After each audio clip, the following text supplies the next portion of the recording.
May 1940. The war that had slept through a long, uneasy winter finally erupted with unstoppable fury.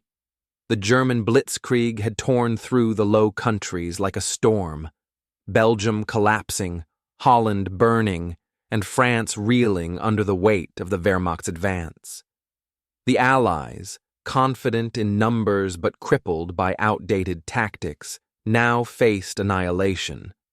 German panzer divisions, commanded by Guderian and Rommel, moved like lightning through the Ardennes, a route the French had called impassable.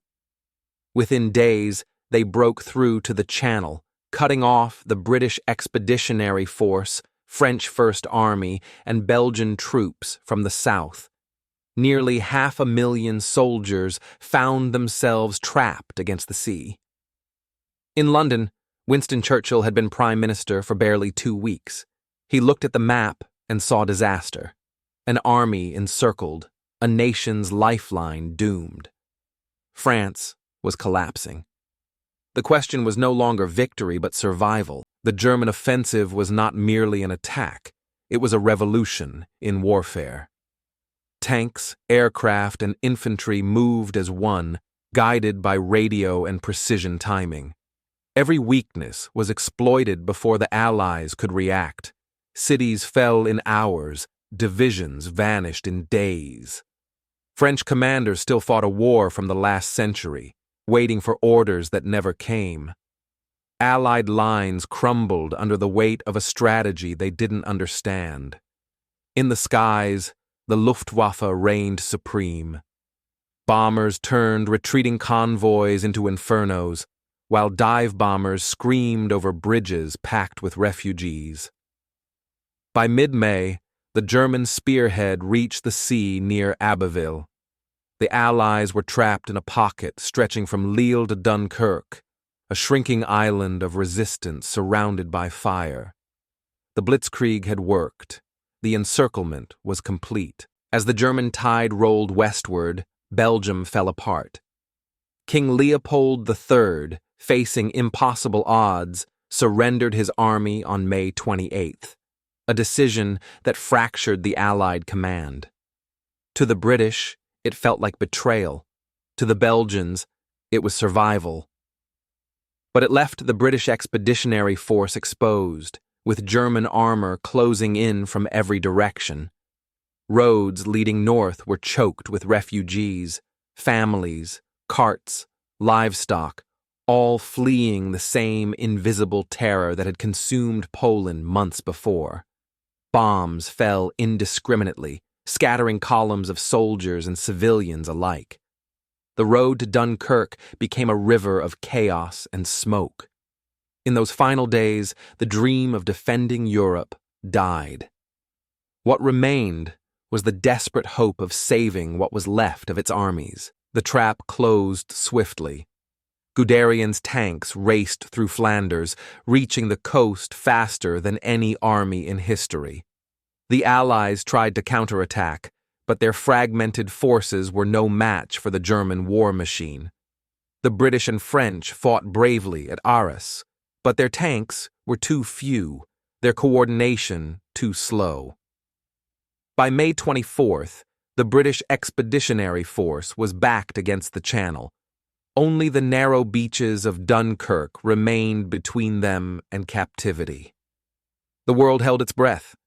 An entire army stranded, cornered by panzers and the sea. Then, unexpectedly, Hitler gave the order to halt the advance. For 2 critical days, the German armor stopped, allowing the Allies to dig in and regroup. Historians would debate that decision for decades. Was it caution, arrogance, or strategy? Whatever the reason, that pause would change history. With the German panzers halted, the Luftwaffe took over. Stukas dove from the clouds, shattering ships, fuel depots, and columns of men. The beaches of Dunkirk turned into a nightmare, sand mixed with fire and blood. Yet amid the chaos, discipline held. British and French units formed defensive rings around the evacuation zone. They fought village by village, street by street, sacrificing themselves to buy time. The 2nd Battalion of the Royal Norfolk Regiment fought until every man was dead or captured. At Cassel, the French 32nd Division resisted against impossible odds. Behind them, engineers worked frantically, marking shallow waters and building makeshift piers for evacuation. Every minute mattered.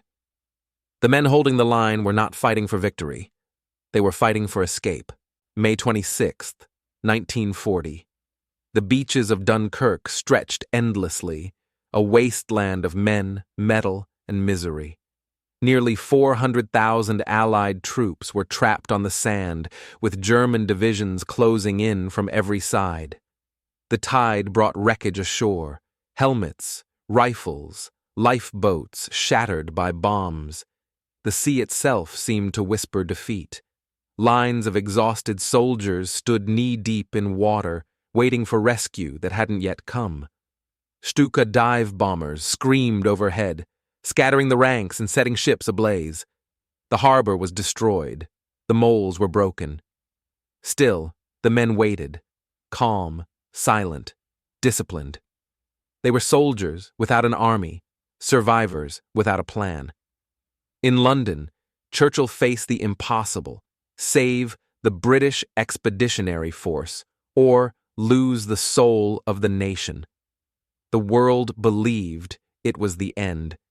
He believed it might be a beginning. On the night of May 26th, Churchill gave the order: commence Operation Dynamo.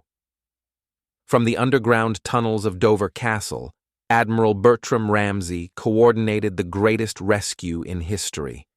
The plan was desperate: evacuate hundreds of thousands of men using any vessel that could float: destroyers, trawlers, ferries, even pleasure yachts. The first waves of evacuation were chaos. Naval ships came under heavy attack, some sunk before reaching shore. Communication broke down, weather turned foul, and the Luftwaffe ruled the skies. Yet every hour, more ships joined the effort. Civilians volunteered without hesitation, steering their small boats into the inferno. The miracle had begun, not of strategy, but of sheer will. They came from every harbor, cove, and pier along the English coast: fishermen, merchants, fathers and sons. The little ships became legend. Some had never crossed the channel before. Others had names now etched in history: Sundowner, Medway Queen, Tamzine. They sailed through smoke and gunfire, guided by instinct and courage. Many were destroyed before reaching France. Those who made it to the beaches worked tirelessly, shuttling soldiers to larger ships waiting offshore. A fisherman from Ramsgate later said, "We didn't think of it as bravery. We thought of it as bringing our boys home." For the trapped soldiers, those small boats were salvation, proof that the island they called home had not abandoned them. In the air, the battle was no less desperate. The Royal Air Force flew from English bases, engaging the Luftwaffe in dogfights high above the beaches. To the men below, it seemed they were alone. They rarely saw the RAF in the chaos. But high in the clouds, hundreds of British pilots fought and died to keep the skies clear. Spitfires and Hurricanes clashed with Messerschmitts in swirling duels of life and death. For every bomber that reached the beach, another was turned back in flames. The RAF lost 145 planes in 9 days, a terrible cost, but without their sacrifice, the evacuation would have failed. One pilot wrote in his final letter, "If I don't return, tell them the skies over Dunkirk were ours." If only for a moment. The Luftwaffe struck with merciless precision. Bombs rained down on ships packed with soldiers. Oil slicks ignited, turning the sea into fire. The destroyer grenade exploded in Dunkirk harbor. The Wakeful, loaded with over 600 men, was sunk in seconds. Only a handful survived. Every journey was a gamble with death, yet the fleet never stopped coming. The beach was hell, but it was also hope, a place where courage defied chaos. Men formed human chains in the surf, passing the wounded to boats. Chaplains prayed over the dying as shells fell around them. By night, the horizon glowed red with burning ships. By dawn, new ones arrived to take their place. Dunkirk was not a retreat. It was redemption, fought one wave at a time. For 9 endless days, the beaches of Dunkirk became a world unto themselves, a place between life and death. Waves of men were ferried from the shore under fire night after night, while others dug trenches in the sand to escape the bombings. The sea was red at dawn, black with smoke by dusk. By May 30th, over 120,000 had been rescued. By June 2nd, that number doubled. Destroyers were sinking faster than they could be replaced, yet the fleet pressed on. Every tide brought new survivors, hungry, silent, covered in oil and salt, staring back toward the coast they were leaving behind. On the beaches, discipline held. Officers kept order, chaplains comforted the dying, and medics worked under shell fire. Dunkirk had become a miracle of endurance, an act of faith carried out one small boat at a time, June 4th, 1940. The final ships departed from Dunkirk before sunrise. Rearguard units of the French First Army held the perimeter until the very end, fighting with dwindling ammunition against overwhelming odds. Many chose to surrender so others could escape. When the last vessel left, silence fell over the beaches. What had been a battlefield only hours before was now a graveyard of steel, wrecked tanks, scorched trucks, and lifeless bodies half buried in the sand.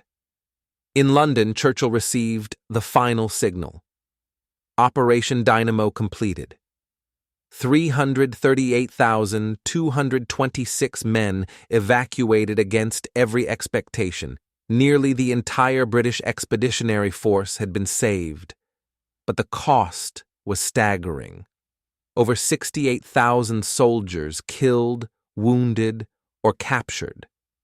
The miracle was real, but it was born of sacrifice. Dunkirk was not victory. It was deliverance. An army saved, but a continent lost.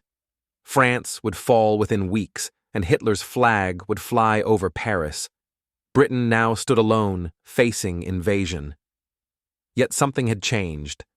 The world had seen courage in defeat, the quiet heroism of ordinary men who refused to give up. The beaches of Dunkirk became holy ground. Survivors spoke of the smell of oil and smoke, of comrades who vanished into the sea, of the strange peace that came with knowing they had lived when others had not. The miracle had not erased the pain. It had given it meaning. One soldier wrote in his diary, "We left behind everything except hope." On June 4th, Churchill stood before Parliament and the world. His words were fire and defiance. "We shall fight on the beaches. We shall fight on the landing grounds. We shall fight in the fields and in the streets. We shall fight in the hills. We shall never surrender." It was more than a speech. It was a promise. Britain would not fall. The miracle of Dunkirk had bought time, and that time would save the free world. For those who had escaped the beaches, the words became a vow. For those who never returned, they became an epitaph. Years later, when the war was over and Europe rebuilt from ashes, the name Dunkirk remained. It was no longer a place of retreat, but a symbol of resilience, proof that even in despair, humanity can summon courage beyond reason. The Dunkirk spirit became a part of Britain's soul, the belief that unity and courage can overcome catastrophe. Historians would call it a miracle. Soldiers would call it survival. And when the tide rolls in on the beaches of Dunkirk today, it washes over the same sand where freedom was reborn, carried on the waves by those who refuse to surrender.